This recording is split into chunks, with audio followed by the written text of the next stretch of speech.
Daily activities. Hello, good morning kids. How are you today?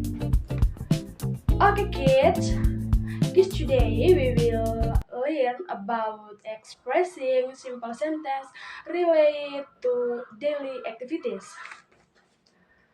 Oke anak-anak, hari ini kita akan belajar tentang mengungkapkan kalimat sederhana yang berkaitan dengan kegiatan sehari-hari. Namun anak-anak, sebelum kita memulai kegiatan pembelajaran kita pada hari ini, kita awali dengan doa. Namun anak-anak, di sini karena ini merupakan pertemuan pertama, kita menggunakan doa menggunakan bahasa Indonesia. Minggu depan kita baru mulai doa menggunakan bahasa Inggris. Minggu depan baru Ibu latih ya. Kita mulai doanya ya. Semuanya Ibu ajak untuk berdiri. Marilah siapkan hati kita untuk berdoa. Dalam nama Bapa dan Putra dan Roh Kudus. Amin. Salam Maria, penuh rahmat Tuhan sertamu. Terpujilah engkau di antara wanita dan terpujilah buah tubuhmu Yesus. Santa Maria Bunda Allah, doakanlah kami yang berdosa ini sekarang dan waktu kami mati. Amin. Dalam nama Bapa dan Putra dan Roh Kudus. Amin. Oke anak-anak, terima kasih banyak. Silakan duduk kembali ya. Oke, baik anak-anak, sebelum Ibu menyampaikan materinya, Ibu menyampaikan dulu tujuan pembelajaran yang akan kita capai pada hari ini ya. Adapun tujuan pembelajaran kita yaitu peserta didik dapat mengenali dan menyebutkan berbagai aktivitas sehari-hari menggunakan bahasa Inggris. Namun, pertamanya di sini Ibu ada pertanyaan pemantik untuk adik-adik semua. Pertanyaannya, apa saja kegiatan yang sangat membuatmu semangat untuk menjalani hari-hari? Oke, terima kasih banyak untuk jawabannya ya. Namun sebelum kita memulai pembelajaran, anak-anak kita nyanyi lagu biar lebih semangat. Good morning everyone, how are you? I'm fine. Good morning everyone, how are you? I'm great. Good morning my students. Good morning my teacher. Good morning everyone, how are you? I'm fine. I'm good. I'm great. Good morning everyone, how are you? I'm fine. Good morning everyone, how are you? I'm great. Good morning my students, good morning my teacher. Good morning everyone, how are you? I'm fine, I'm good, I'm great. Oke anak-anak, dari topik yang Ibu sudah sampaikan tadi, mungkin anak-anak merasa bingung. Apa itu activities? Jadi, sebelum Ibu menjelaskan, mungkin ada yang tahu apa itu aktivitas atau apa itu activities. Oke, baik anak-anak. Kalau misalkan anak-anak masih pada bingung, di sini Ibu menjelaskannya.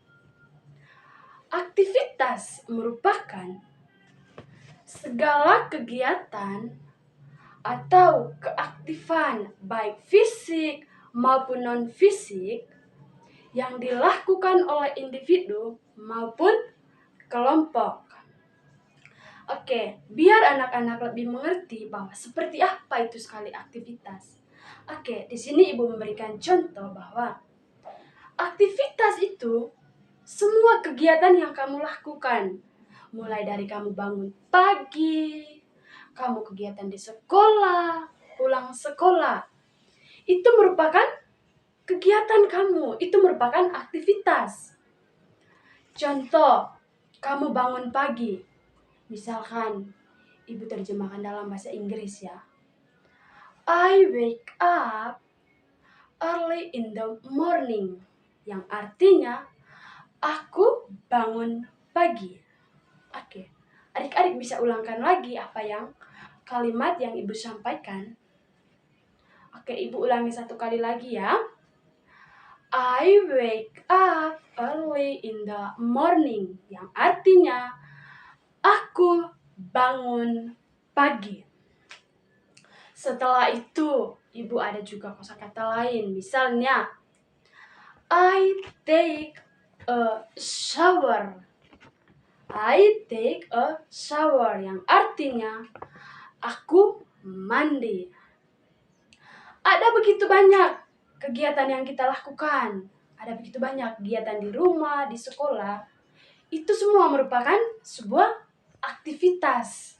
Itu semua merupakan aktivitas yang sering kita lakukan, yang membutuhkan tenaga.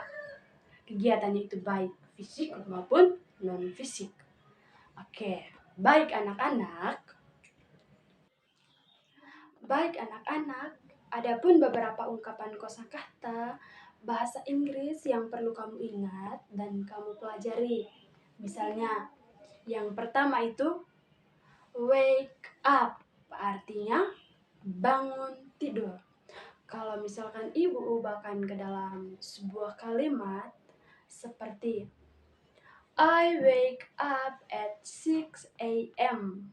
yang artinya aku bangun tidur jam 6 pagi. Contoh, kalau misalkan kita ubah I-nya itu, misalkan kita pakai satu nama, misalnya Reynold wake up at 6 a.m. Artinya, Reynold bangun pagi jam 6 pagi.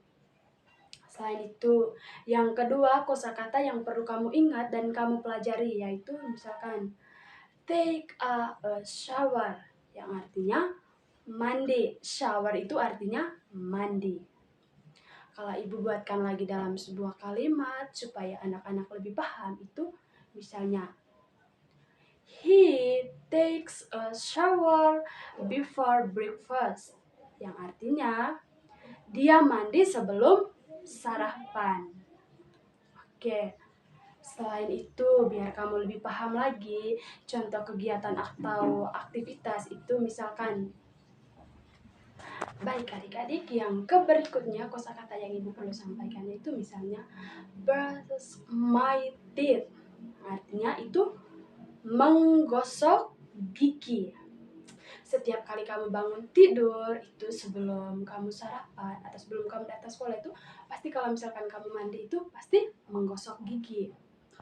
Kalau misalkan Ibu buat dalam satu kalimat misalnya jangan lupa menggosok gigimu. Kalau kita terjemahkan dalam bahasa Inggris yaitu don't forget to brush your teeth. Itu ya. Lalu yang berikutnya, Ibu juga ada kosakata lain. Di sini Ibu begitu banyak kosakata yang perlu Ibu ajarkan ke adik-adik semua. Yang berikutnya misal have breakfast, yang artinya sarapan. Oke. Lalu kalau misalkan Ibu ubahnya ke dalam sebuah kalimat supaya adik-adik semua mengerti, yaitu misalnya we have breakfast at 7 a.m. Kalau misalkan Ibu ubah ke dalam sebuah kalimat bahasa Indonesia, yaitu kami sarapan pukul 7 pagi. Kalau misalkan aktivitas kamu itu, kalau misalkan kalau mau datang sekolah itu, ya itu kalau misalkan kita buat dalam sebuah kalimat bahasa Inggris yaitu go to school, yang artinya pergi sekolah. Setelah itu Ibu jelaskan tentang kosakata, misalkan tentang study. Study itu kalau kita ubahkan ke dalam bahasa Indonesia yang artinya itu belajar. Oke. Di sini Ibu buat dalam sebuah kalimat supaya adik-adik semua lebih paham dan mengerti. Misalkan tentang student study English at school, yang artinya siswa belajar bahasa Inggris di sekolah. Oke adik-adik, Ibu harap kamu harus belajar dan harus hafal semua kosakata yang Ibu berikan supaya nanti kalau ujian kamu semua itu mudah untuk mengerjakannya. Oke? Oke. Oke anak-anak, materi yang disampaikan pada hari ini cukup sampai di sini ya. Semoga bermanfaat. See you next time.